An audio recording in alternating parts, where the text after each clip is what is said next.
Okay, so we're going to move on now. We're going to start looking at our next drivers in our overall endogenous process.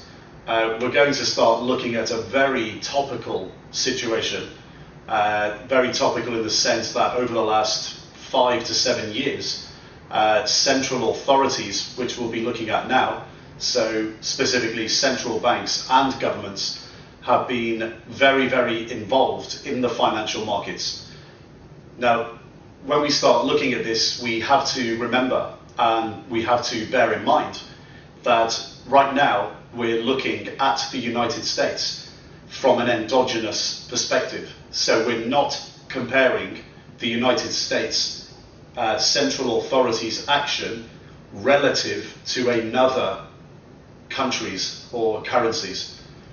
We're looking at it in absolute terms, and we're doing this and scorecarding the central authorities' actions, their reactions, objectively, and we're looking at it from the absolute perspective in the sense that what we want to know is whether their actions are increasing the value of their currency or decreasing the value of their currency overall.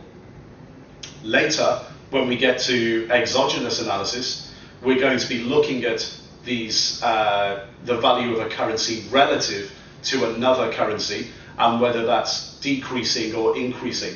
But right now we're still in the endogenous process. So do bear that in mind as we're going through this video. And what we're trying to understand here is whether the actions of central authorities are creating overall an inflationary environment or a deflationary environment.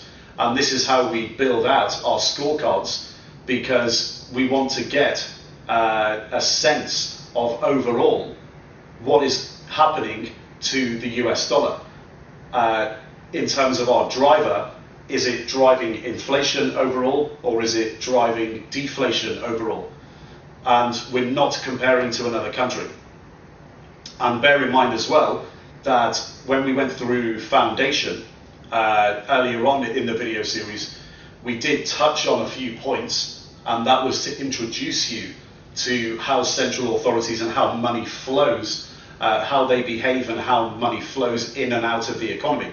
So still remember that we have to look at everything here as an injection and withdrawal and look forward. We use the past data to give us a guide and interpret that correctly to what will most likely happen in the future. So bear those two things in mind. We're looking at it from an absolute perspective. We're scorecarding for inflation and deflation, using historical data, interpreting that, and looking forward. So let's go over to the computer screen, and I'll see you at the end of the video for a conclusion. Okay, so welcome back to the computer screen. We're going to be looking now at our final endogenous analysis scorecard drivers. We're going to be looking at balance sheets and sovereign liquidity. And we're going to be looking at 6 really important indicators or stats to determine whether the behavior of authorities is inflationary or deflationary. So when we're gauging inflation or deflation here, we're looking at the behavior of the authorities in the current time period, and we're getting a snapshot of whether their behavior is currently inflationary or deflationary, or likely to be inflationary or deflationary in the future. And if you remember, on the right hand side of our overall macroeconomic variable analysis, we had our central authorities split up into both governments and central banks. And the 6 drivers we're going to be looking at, we're going to be looking at 5 within the government area, and we're going to be looking at 1 within the central bank area. So the first thing we're going to look at in governments is the government debt to GDP ratio. We're also going to be looking at whether the government is running a surplus or deficit and the magnitude of that surplus or deficit. we're going to be looking at the interest bill, so the bill that the government is currently paying on its debt and the magnitude of that bill. We're also going to be looking at the liquidity cover, so the cover that the government has in terms of paying its bills.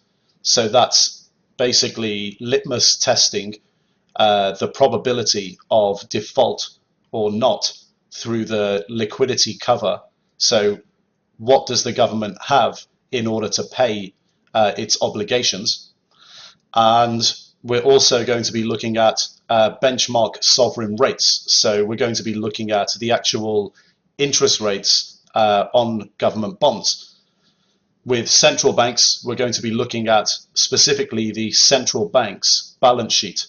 And overall, we can scorecard for each one of these and get an overall scorecard for central authority behavior. That gives us a gauge on the behavior as to whether it's inflationary or deflationary overall on an endogenous basis.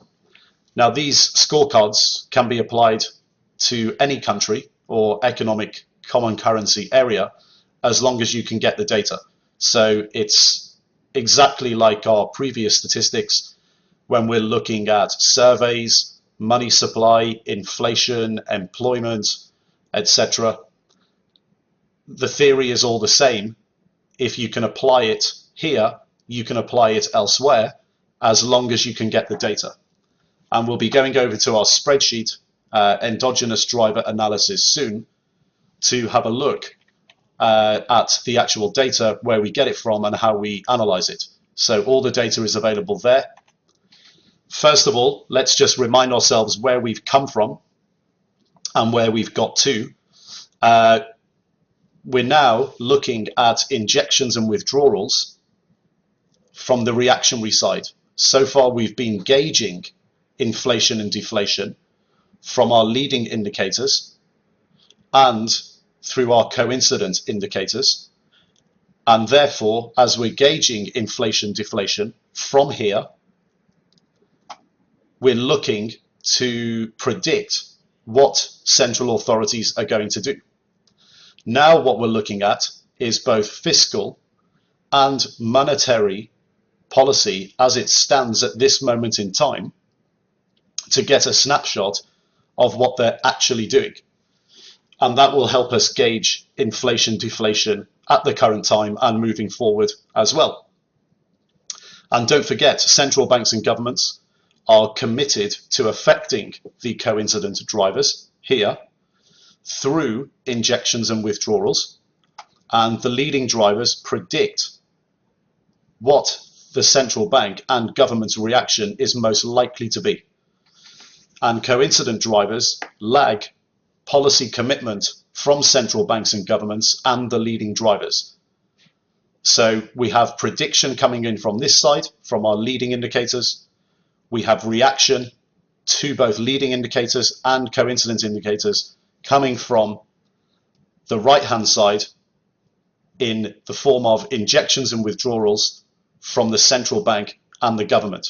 And right now, we're going to be gauging what they're actually doing, rather than using this data in an attempt to predict what they may do. So this becomes a big head check on the right-hand side to what we're looking at on the left-hand side and in the middle of our overall macroeconomic variables. So let's look at our first driver.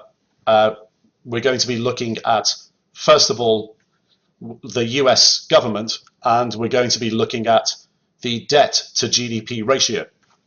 So before we go over to the endogenous driver analysis spreadsheet, let's have a look at why we actually look at this and how we analyze the debt to GDP ratio and the background to it. Well, basically, it comes from tax revenues. That's where it all emanates from. If a government has spent more in the past than they've received in tax revenues, then they're basically injecting more money into the economy than they are withdrawing, and vice versa. And as with all other indicators that we've looked at, injections are inflationary and withdrawals are deflationary. And we can monitor the outstanding debt of a government as a percentage of GDP. And this differs from whether the government is running a current surplus or deficit, which we're going to be looking at later. So what we're looking at now is just the level of all the outstanding debt, not any new debt taken on. A current deficit is when current tax revenues are smaller than current spending, and this adds to the outstanding debt later. The outstanding debt is all spending outpacing revenues from taxes that has been taken on in the past. For example, if the government spent more money than it received in taxes in the past, but is now running a surplus, well, this means they are withdrawing and reducing the debt, and this is deflationary. So a current surplus will actually reduce outstanding debt. So we have to look at these two things in isolation. And we can score outstanding debt as an indicator to inflation or deflation. Our scorecard will be inflationary all the way up the positive side of the scale, because the higher the percentage of debt to GDP is, the more they have to spend in order to maintain inflation or GDP growth, or they risk debt getting out of control and they risk default. So they actually have to go and spend more. So we'll come onto this a little bit later, but the theory is pretty straightforward.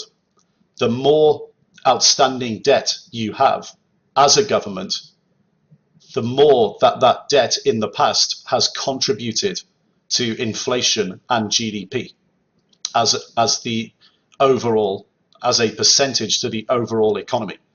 That's the most likely scenario.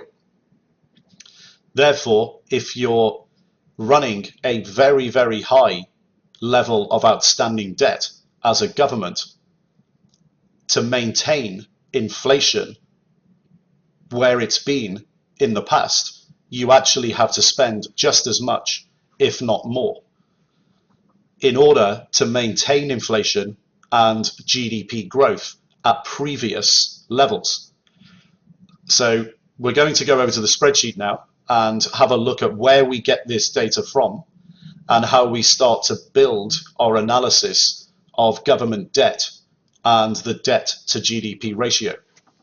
So let's go over to the spreadsheet, and the tab we want is here in the government file, the government spreadsheet, as part of our overall endogenous driver analysis.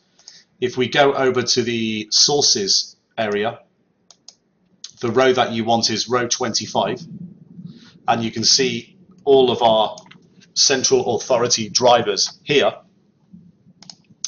And if you click here into the government debt to GDP link, you're going to get a whole series of federal government debt variables or data sets. And if we're going to be working out debt to GDP, we want to be looking at total public debt as a percentage of gross domestic product. Or we can take the gross domestic product stats and the total public debt stats. So in your own time, you can actually download those data sets and have a look at the numbers yourself. We've done all the hard work for you actually here, going back to 1966. So we're back into the government tab here, and what we're looking at here is real GDP quarterly and the total debt levels of the government in column C. So we have the date, real GDP, and total debt. And in D, we're simply working out what percentage of debt this value is to real GDP in every quarter. And if you scroll down right to the bottom of the page, you'll see that we go up to recent times, October 2014. To update the data set, all you have to do is put the most recent numbers in. So in your own time, you can go ahead and do that by downloading all of the data. So this is the number we're going to focus on at the moment. Later, we'll come to all of these numbers and we'll come to all of our charts here. So here on the chart, we're looking specifically at the debt to GDP ratio as a percentage. And we can see here going back to 1966, and it's all on the left-hand side, all on one scale. And you can see that we have pretty steady growth up to the early noughties. And then in the early noughties and the mid noughties, it starts to take off. So the government's taking on significantly more debt than in the past. And here we actually have our scorecard for debt to GDP ratio. So the debt to GDP percentage. And you can see here, the higher we go, the higher the level of default risk and the more inflationary we have all the way up our scorecard. And when decreasing the percentage, we have deflationary because these are withdrawals. So positives are injections, inflationary. Negatives are withdrawals, deflationary. And we can go back to our scorecard now. Again, you should be getting very familiar with this scorecard process. We can go back to the presentation and we can have a look at this in a bit more detail. So when we look at the detail of our scorecards, what do we get to? Well, as we looked at briefly in the spreadsheet there, as the debt to GDP ratio increases, economic growth becomes more dependent on public spending. And if public spending were to be cut, this would, all things being equal, reduce the debt to GDP ratio and be deflationary. The debt to GDP ratio can be reduced if GDP just increases by more than the level of spending outpaces tax receipts. So that's a very important thing to note. If, for example, the debt level is increasing and the government is making the conscious decision and choosing to spend more of their tax revenues and outstanding debt is increasing, if GDP increases at a higher rate, then obviously the percentage of outstanding debt to GDP as a proportion of GDP will go lower. So we have to bear that in mind. The point here is that a higher debt to GDP ratio simply means more pressure to inflate, because the only choices are to deflate, which is not desirable, because in deflation you obviously threaten economic growth. Default on the debt, so the debt that's already outstanding, and what we mean by default is not pay the interest on that debt and write the debt off, so cancel the debt, which is not desirable, especially for a country like the United States, because a default would mean the credit rating gets cut drastically, and then they may not be able to borrow on the terms that they want to borrow in the future, or borrow at all. And the last option is to simply inflate further. And historically, when we look at capitalist history, the level of debt to GDP that is really the trouble zone, so where economies start to get into problems or governments start to get into problems in terms of paying their liabilities, as in the interest on that debt, is around 80% historically. And historically, when we look at capitalist economies that have gone through 100% debt to GDP ratio, so right through this scale, the default zone is above 100%. So throughout history, when governments have gone through 100%, there's been a very high correlation to default on the outstanding debt. And when you get to these types of levels, the suppression of interest rates is very necessary above these levels. So the interest bill on the government's debt is kept at a minimum. At levels of 100% plus debt to GDP ratio, governments have very little choice but to inflate, because the other two options, deflate or default, are not desirable at all. So if we just go back to the spreadsheet, we'll have a look at the current number. And the current number for the United States is 100%. Actually above 100%, 102%. And this is basically synonymous with historical cases where debt to GDP levels have gone through 100% and we've seen multiple defaults. So it's not good. It's extremely inflationary. And we have to look at this for what it is. Here, for the United States, we're right at the very top of the scale. So they're currently running a debt to GDP ratio of 102%, which is incredibly inflationary. And they basically have no choice but to make sure that the central bank keeps interest rates low and or increases the money supply in order to print higher levels of inflation and GDP in order to inflate further. So this idea that you can inflate GDP to levels which are increasing at a rate higher than your spending as a government. So you're spending more than the tax receipts that you're receiving, but your outstanding debt is increasing and decreasing as a percentage of GDP. You may have heard this term before in the financial markets or in economics if you've been around these circles, the term of inflating your way out of debt. Well, this is what we mean by that. The US is actually in this position. In our endogenous analysis, we score the highest we possibly can on the inflation scale of +10, giving us a very strong short currency bias. So the US is in this zone of around 100% plus, where inflating further is probably the only option.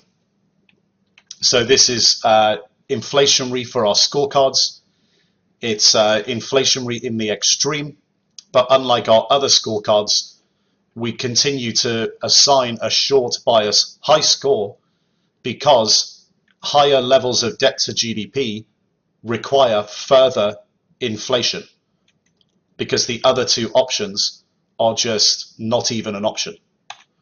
Now we're going to look at whether the government is running a surplus or deficit. And as already outlined, if the government is currently spending more than it's receiving in tax revenues, this will continually add to the outstanding debt. And this is inflationary. It continues to be inflationary.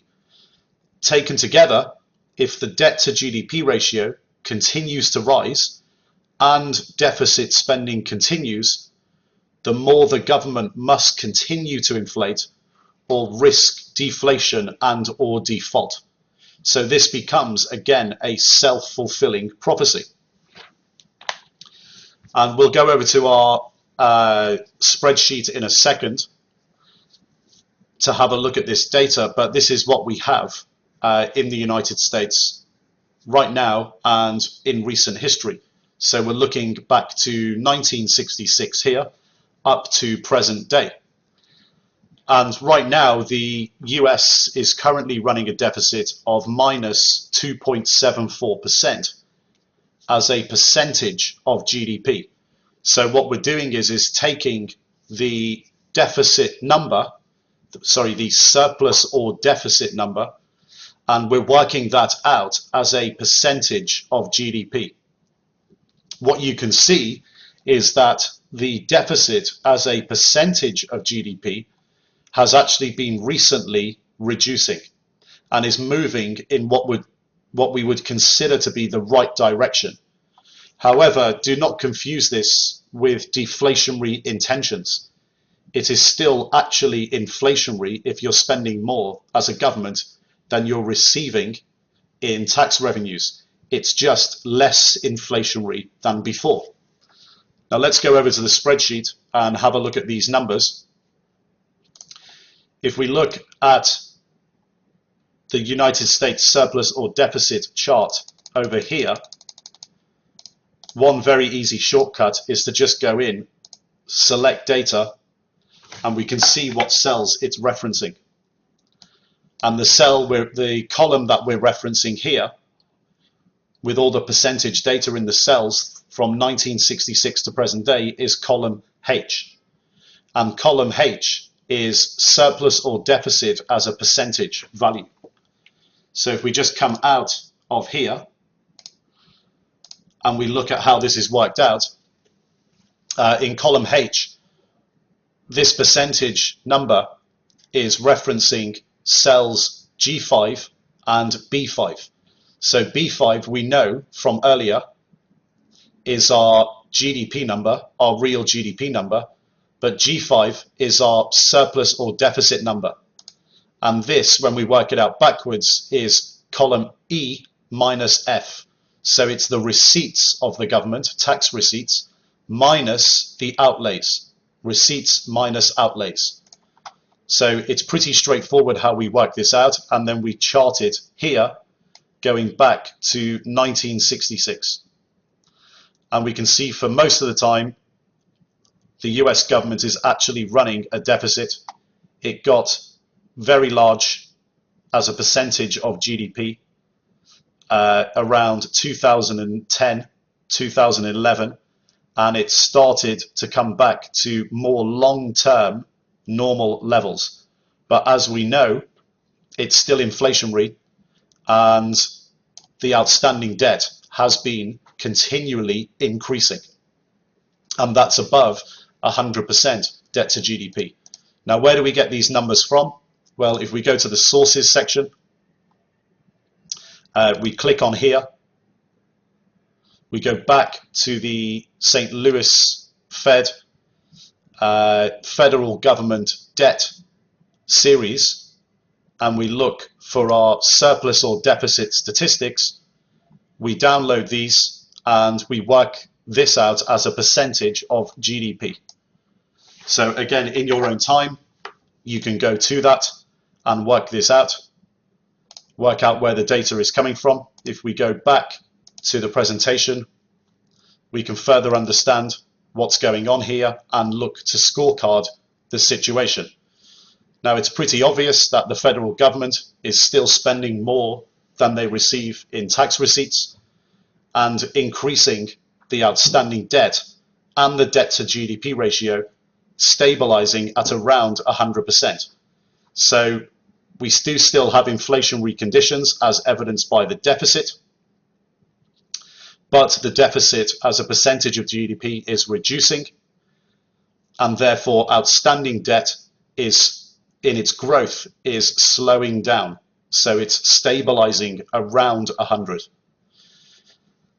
The problem is the more this continues, the more pressure there is to inflate further. So as we know, it's a perpetual problem.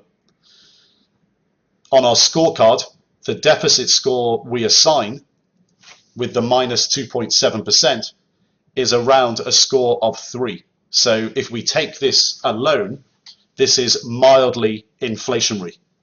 But taken together, you can obviously begin to appreciate now how we're overall scorecarding things in the endogenous analysis.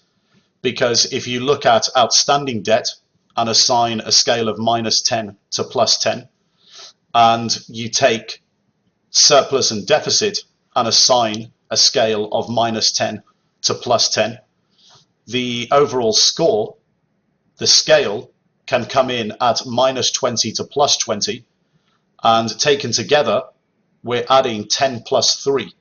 So when we take these together, we now have a score of 13 positive on a scale of -20 to +20. So -20 being the most deflationary situation and 20 being the most inflationary situation. We now score 13 combined on these two variables, which is obviously very inflationary. So that's good to understand, because when we start building out our overall scorecard analysis, including all our drivers, we're going to be scoring in a very similar way on a big negative to big positive sliding scale. Now, what about the next driver?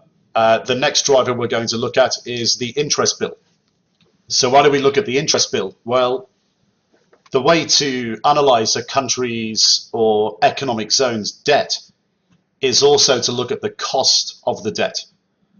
And the interest rate and the size of the interest bill that a government pays on its debt is important, because it can increase or decrease the size of public expenditure and can therefore directly affect the size of a deficit or surplus.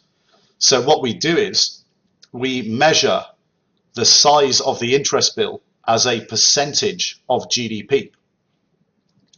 And one thing to note here is that interest bills cannot be negative. Therefore, they can only be deflationary in nature. So they only add to withdrawals. If you've got no debt, you pay no interest. So it's just zero. But if you've got debt, you are obviously paying some sort of interest, unless the interest rate is zero. But it can only add. An interest bill can only add. It can only be negative, so it's withdrawing. And it's basically just simply a matter of how deflationary it is. So it can't be inflationary because it's a withdrawal. It can only be deflationary, and it's a matter of how deflationary it actually is. Let's go over to the spreadsheet and see what we're referencing here. If we go back to the government section, we have a look at the interest bill as a percentage of GDP. We'll take our normal shortcut here, select our data, click on our variable, and reference the cell that we're going to be looking at. Reference the column, and we're going to be looking at column J. And if we come out of there, we'll just highlight column J. You'll see all the way down we have our interest bills as a percentage of overall GDP, all the way up to present day. If we scroll back up to the top, we can have a look at the cells this is referencing, and it's referencing cell B as the denominator in our fraction, and cell B, as we know, is our GDP numbers, and the numerator is column I, and column I is our interest bill. And if you follow the link to the St. Louis Fed again, you're going to get the interest bill number. You'll be able to download the data and copy the process of building this spreadsheet. As we can see, the most recent number that we've got in this data set is 1.29%. And we have our scorecard available here, interest as a percentage of GDP. And you can see all of these numbers are basically deflationary, because we can't have an inflationary contributor number from an interest bill as a percentage of GDP that's positive. It can only be zero or positive. So let's go back over to the presentation and have a look at this number.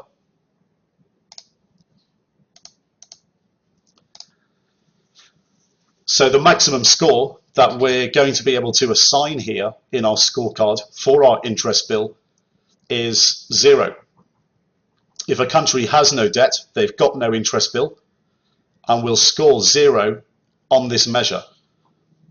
But for the United States, the federal government has a current interest bill running at 1.29% of GDP.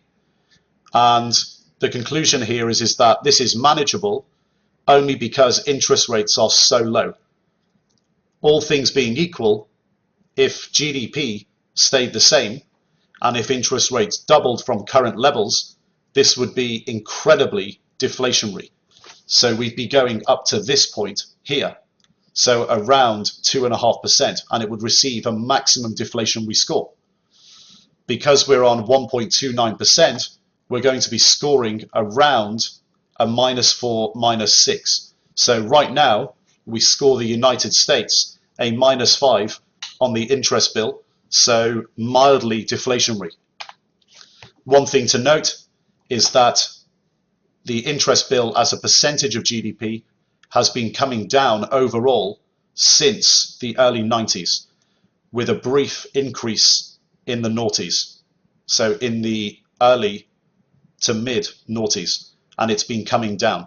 So it's stabilized at low levels, and the levels that it was in the mid to late 70s and late 1960s. So overall, we have to look at these things very objectively. It is deflationary, but it's mildly deflationary. So that sums up the interest bill. Again, think of this in overall scorecard terms and all of these drivers adding a net positive or a net negative to the overall number. Now let's have a look at the liquidity cover ratio for the United States government. So the liquidity cover ratio, what does it tell us? Well, it's basically a solvency test for the government. So we're testing the government's ability to pay its interest bill. And when we look at this, it actually gives us a good gauge of current and future levels of inflation or deflation. So the ratio basically calculates how many times tax revenues cover the government's interest bill. And if we go into the spreadsheet and look at the data, we're going to find that currently tax revenues are 13.2 times larger in the United States than the government's interest bill. Therefore, the liquidity ratio is 13.2. And we can actually look at this historically. We'll go into the spreadsheet now to get a better understanding of how these numbers are worked out. But if a country's interest bill becomes too large a proportion of tax revenues, then this can mean current or future deflation and can be quite deflationary. So let's go into the spreadsheet first and have a look and understand how these numbers are actually worked out. So if we go to the liquidity cover ratio chart going back to 1966, if we do our shortcut, select data, click on the cells that it's referencing, the column it's referencing, we find that it's referencing column K. So if we come out of there, we can look into column K, look at how this is worked out. The way the liquidity cover ratio is worked out is we're referencing cell E5. So column E, we're referencing federal receipts, so with the tax receipts that the government receives, and we're referencing I5, the actual interest bill. And we're dividing receipts by the interest bill to get our ratio. So let's go back to the presentation, look into this a bit more detail.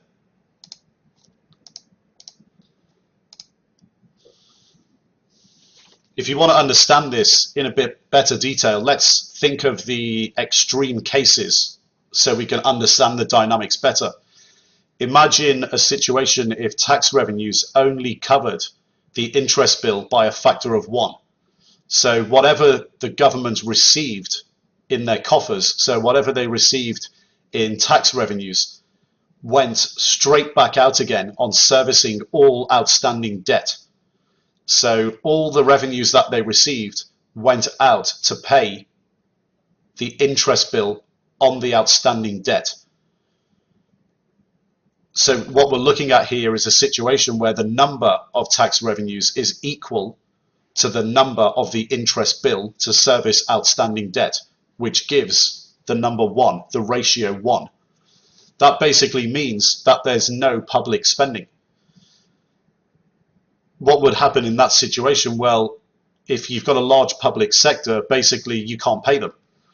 Every person in the public sector would lose their jobs, and it would be incredibly deflationary for the economy. But now imagine the other extreme case.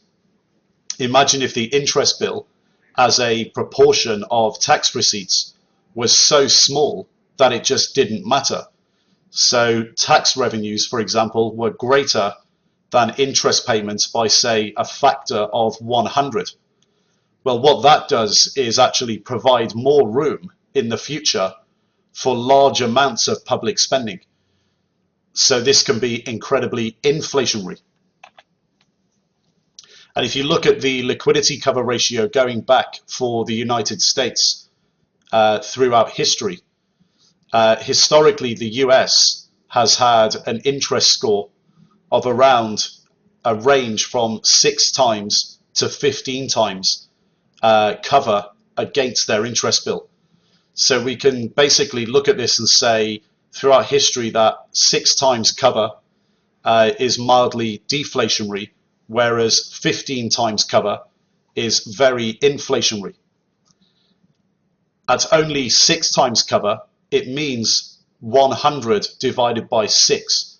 So 16.6% of all tax revenues are leaving the public coffers immediately to service outstanding debt. That's leaving no room for inflationary spending.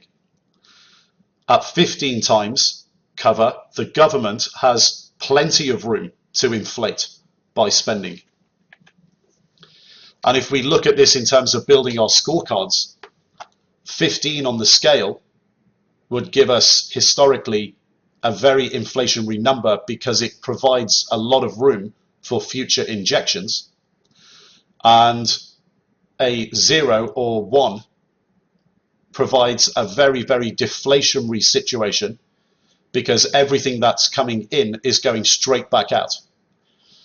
And the US is currently at 13.2 times cover, which means they have a mildly inflationary position when compared to history, when we compare the current liquidity ratio to past liquidity ratios and the range that the US has put in historically for that liquidity ratio. So what we can deduce here is that objectively, the US government can comfortably pay their interest bill and continue current levels of public spending. We're therefore going to scorecard this around a +6 for the current liquidity ratio in the United States. Now, one reason for this is the level the government pays to service their debt, the cost of money. The level of interest rate that they pay to service their debt is obviously important. We've already seen that the level of interest rates in the United States is the lowest it's been in history. And this is helping the government to stay liquid, as in to service the debt and to maintain public spending at current levels, so inflationary. And this brings us on to our next scorecard item for governments. So what level the market is actually prepared to lend money to the government to. And that is the price of money, not through the Fed funds rate, but through the government or sovereign bond lending rates. So the rates that people are prepared to lend to the government. So let's move on to our next variable, our next macro driver, which is government or sovereign bond rates. And what we're going to be looking at is benchmark rates. But first we need to understand what we're looking at here. In our foundation, we looked at the Fed funds rate. We looked at the Fed funds rate earlier when we were looking at interest rates in the United States. The Fed funds rate is a different variable, different mechanism to benchmark sovereign rates. The central bank, in this case the Federal Reserve, as we've already seen previously, can influence the Fed funds rate through open market operations, so the buying and selling of bonds. Ultimately, the rate, though, is determined by the market. However, the Fed can influence the rate in order to reach their predetermined interest rate target. The Fed funds rate, as a reminder, is the interest rate at which depository institutions trade federal funds between each other. So balances held at Federal Reserve banks trading with each other overnight.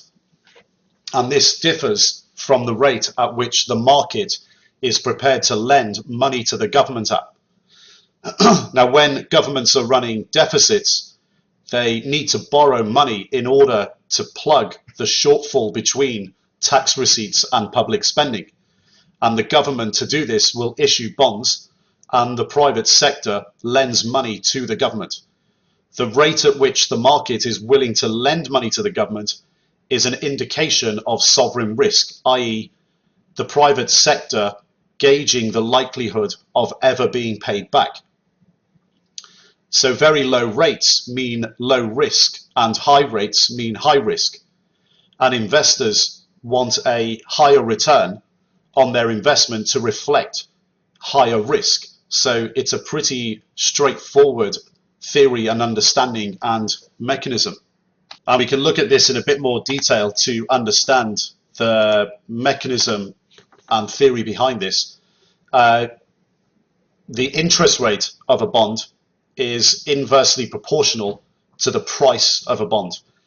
If bond prices are moving higher, this means there is more demand than supply of bonds. Investors are, in this case, prepared to lend at lower rates and vice versa. So the more bonds are in demand, the lower interest rates go. They're prepared to accept lower rates, and vice versa. If bond prices are going lower, the interest rate is going higher, and the interest rate is going higher because this is more reflective of a higher risk.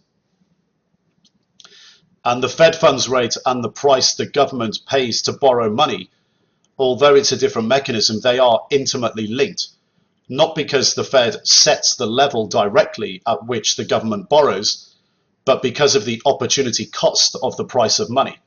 So imagine if interest rates, the Fed funds rate as set by Fed-sponsored banks, interest rates are very low at the bank, say 0.1%, but an investor can get 5% by lending the same money to the government, and they believe that there is no risk in doing so.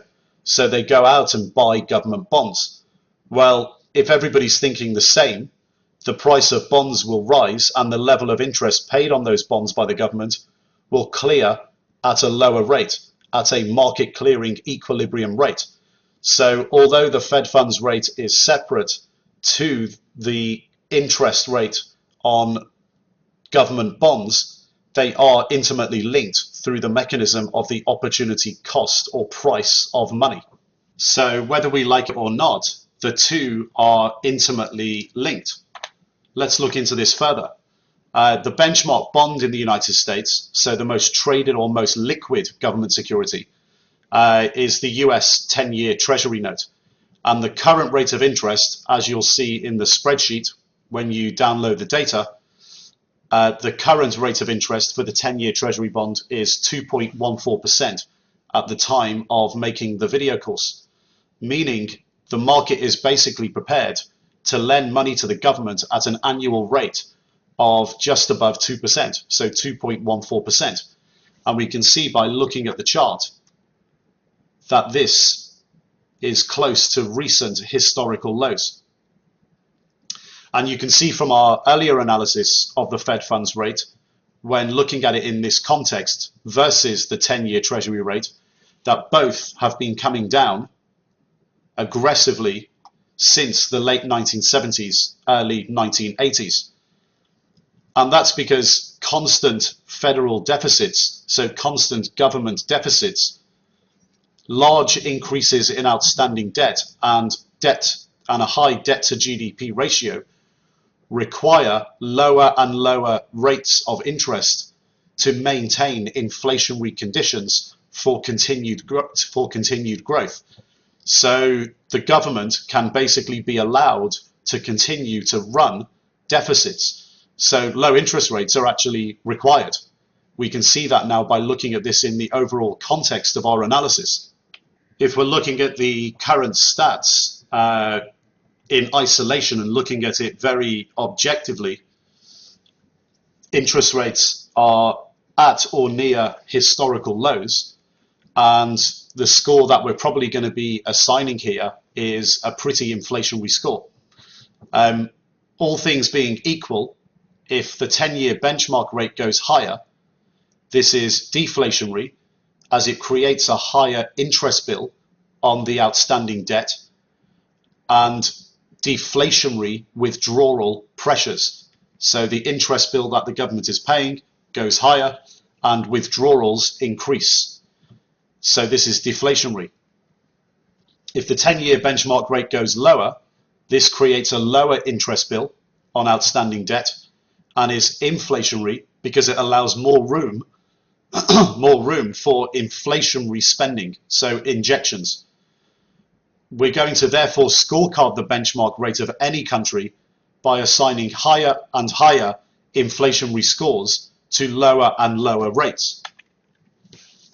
So you can go into the spreadsheet, endogenous driver analysis, and go to the government tab, and you can have a look at where the data comes from in the sources section, and in the government tab you can have a look at how this is all worked out and have a look at the charts and see where the data is feeding from. Now currently the 10-year treasury rate is 2.14%. Therefore we score this on our scorecard as a very inflationary overall number and assign a +8 number.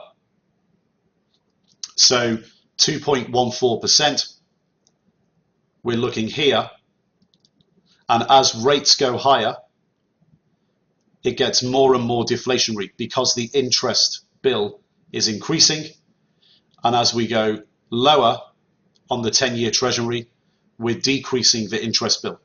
So at 2.14, we're scoring around a +8. Another factor to note is the direction in which interest rates are moving. So is the market currently seeing net buyers on bonds or net sellers on bonds? If the demand for bonds is increasing, this means that the interest bill will be going lower. And if there's net sellers of bonds, this means the private sector is less prepared to lend money to the government and is demanding higher and higher, or ever higher and higher increasing rates, because they see more risk. So we have net sellers of bonds creating higher rates and higher or lower scores, so a higher deflationary threat.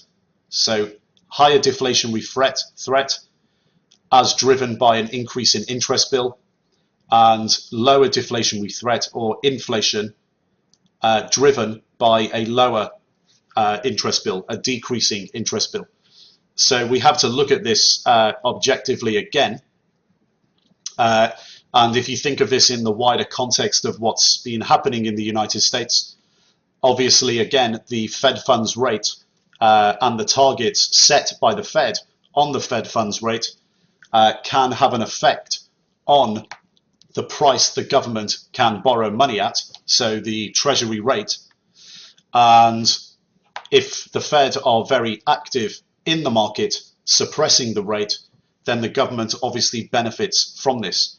So we're scoring here around a level of 8, because this allows the government to continue to spend higher than the tax receipts that they're receiving, and the interest bill is lower, and therefore this increases the ability of the government to create inflation. So we're scorecarding here an inflationary number of around +8, so pretty high on the conviction stakes. And we can actually go into the spreadsheet to just quickly have a look at the data. Again, this is something you should be getting fairly familiar with now. The tab that we're going into is the T10 percentage tab, so not the government tab. We're going to look at the Treasury data in the T10 percentage tab. And we've downloaded this data from our sources over here. So you can go to the link again and go to the St. Louis Fed to download the weekly 10-year Treasury data. So we go back in here, we have the date, and it's going up in increments of weeks, going back to 1966, all the way down to present day, right at the bottom. And we have our yield on the 10-year benchmark Treasury rate. What we also have is a percentage change on the week, which we'll come to in a second. But you can see here our charts and analysis from the presentation earlier. You can go into these charts and look at where the data is referencing from. We have our scorecard here as well. One interesting thing to look at, which you can look at in your spare time, is the percentage weekly change of the percentage yield. So it's a percentage of the percentage. We can chart the data going all the way back to 1966. And we can zoom in and have a look at the data in more recent times. And what we've worked out here is actually a 12-week moving average in yellow. And the 12-week moving average is giving you a trailing picture of positive or negative weekly percentage changes in the 10-year Treasury rate. And as we know, if the rate is going higher, we're seeing net sellers of bonds. And if the rate is going lower, we're seeing net buyers of bonds. So we can put this into context of any market at any time. What's important here is our scorecard of where we scorecard the actual Treasury rate at the moment in its entirety.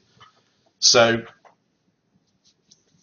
the Treasury rate being at 2.14% gives the Fed a lot of room to inflate because the interest bill is much lower because of a much lower overall interest rate.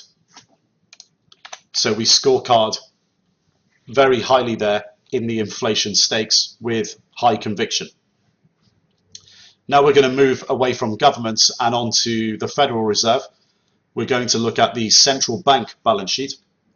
So why is the central bank, the Fed's balance sheet, important to us? Well, we look at this in a very similar way to governments' balance sheets. We look at it as a percentage of GDP. And it's important because it tells us what the central bank's open market operations have been, which are additional to classic M2 money supply. And the Federal Reserve, as we know, has been purchasing bonds since 2008 and as part of an official quantitative easing program. And the official program came into operation in 2010. And we've had 3 rounds of this now, 3 rounds of quantitative easing. And this begins to explain our low rates or inflationary environment as scored by Treasury bonds previously. Because the Fed, through open market operations, have been a guaranteed buyer of bonds, thus creating a low interest rate environment. And you can see here, since 2008, the Fed's balance sheet has increased rapidly as a percentage of GDP from around 6% of GDP to around 25% of GDP, which is a huge increase. The only problem with this is that one day they have to sell these bonds, putting pressure on bond prices and rates upwards.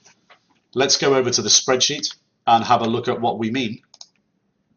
So if you come out of the T10 percentage tab here, and we go to sources, to obtain the data, you're looking for the central bank balance sheet as percentage of GDP, so CBBS. And we're going to the St. Louis Fed again, and the data you're looking for is all Federal Reserve banks' total assets, and the code WALCL. So you can go and get that data yourself, no problem. If we go back into the spreadsheet and scroll across, the tab we want is the CBBS tab. And the data that we download is the value of the balance sheet here, all the way up to present day. And this number is quarterly, so released quarterly. And then we have our GDP data in trillions of dollars here, and we just work this out as a percentage of GDP. So we're going back to 2003 here, all the way up to present day. And our data references in our chart from these cells.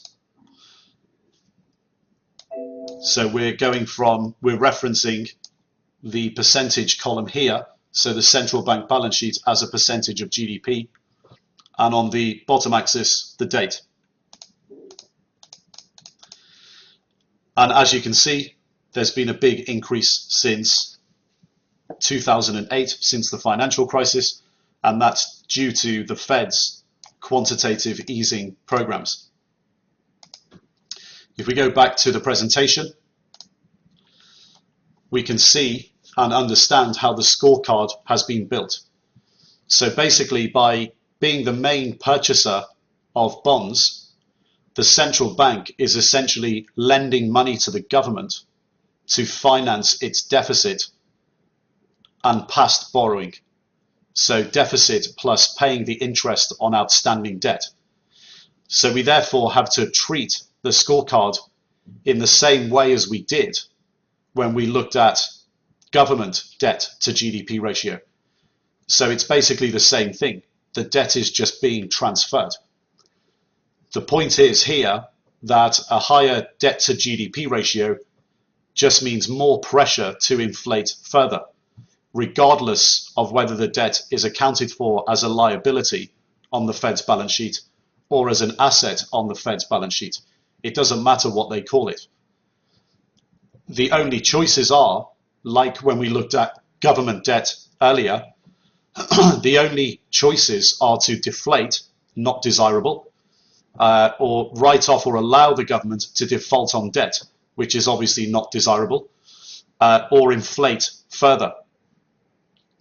So interest rate suppression is really necessary from open market operations from the Fed. So the interest bill on the government's debt is kept low because the government's debt is 100% debt to GDP ratio. So outstanding debt, if you recall from earlier, is at 100% in terms of its ratio to GDP. So governments have very little choice but to continue to inflate. And if the central bank doesn't accommodate this, they basically risk default or asset destruction and possible societal collapse.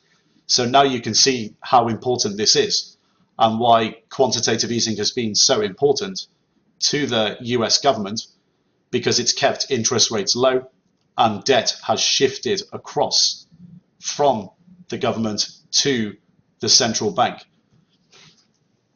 But there's still obligations, obviously, from the government on this debt, and therefore interest rates through open market operations have to be kept low. So we look at it in exactly the same way.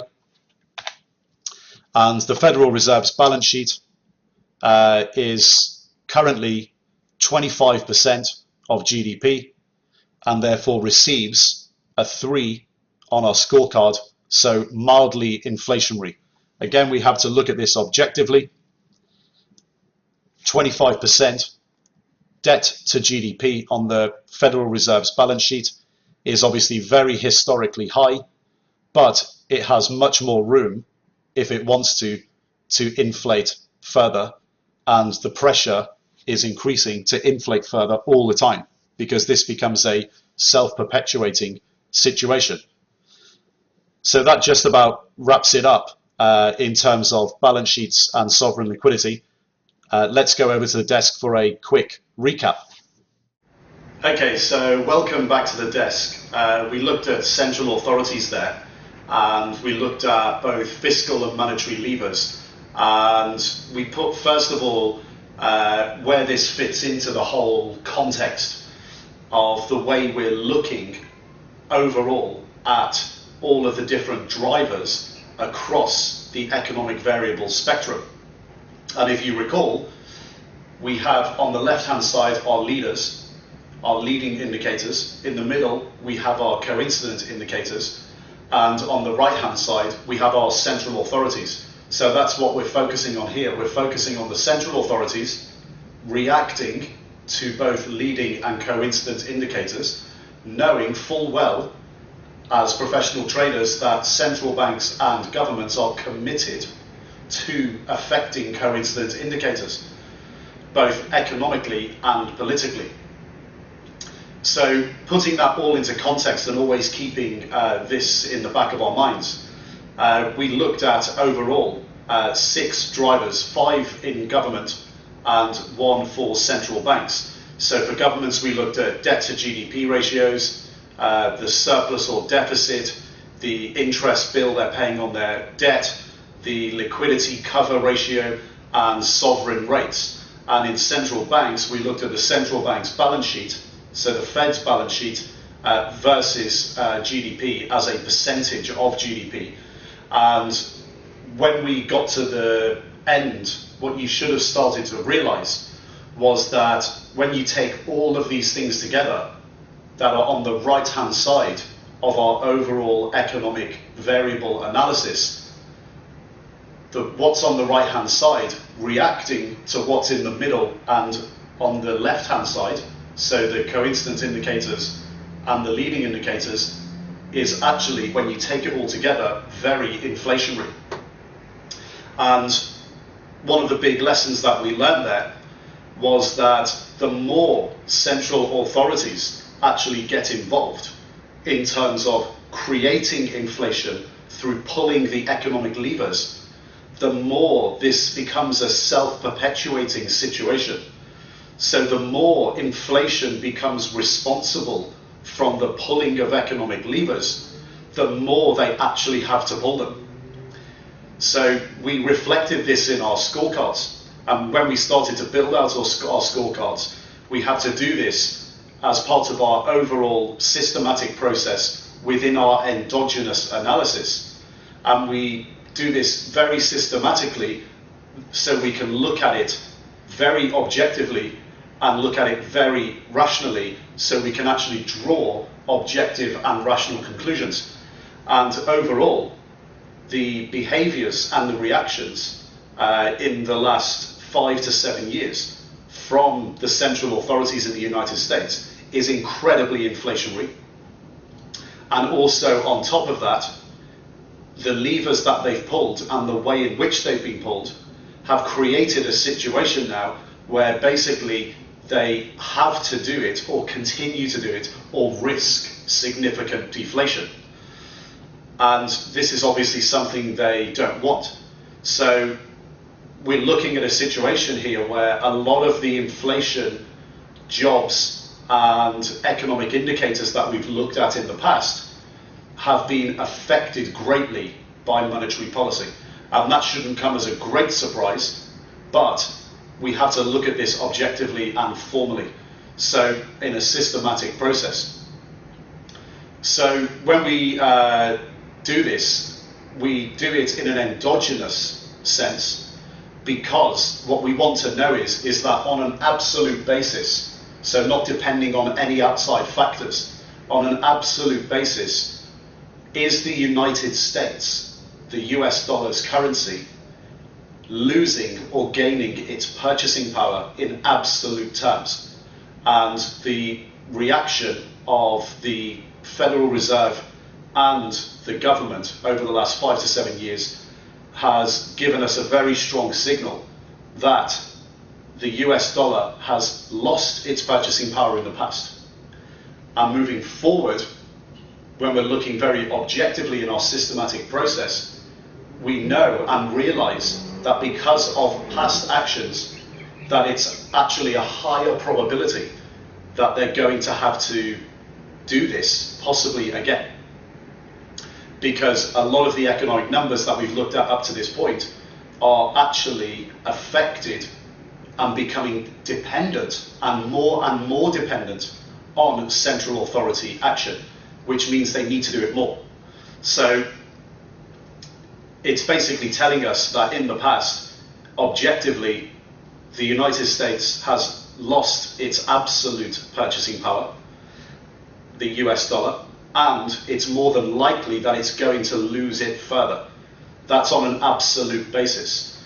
So obviously we're going to move on to exogenous analysis later, where we're going to be comparing the US dollar versus another country, another currency, and we're going to be doing that against the Australian dollar.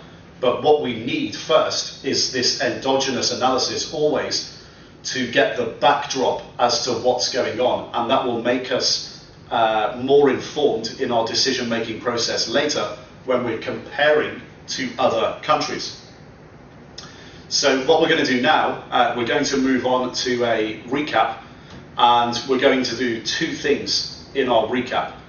Firstly, we're going to go through the whole endogenous process and add up all of our scores and see the conclusion that we get to. The second thing that we're going to do in our recap is go over everything that we've learned in the video series and all the principles that we're sticking to here. So let's go over to a recap, and then we'll move on to exogenous analysis.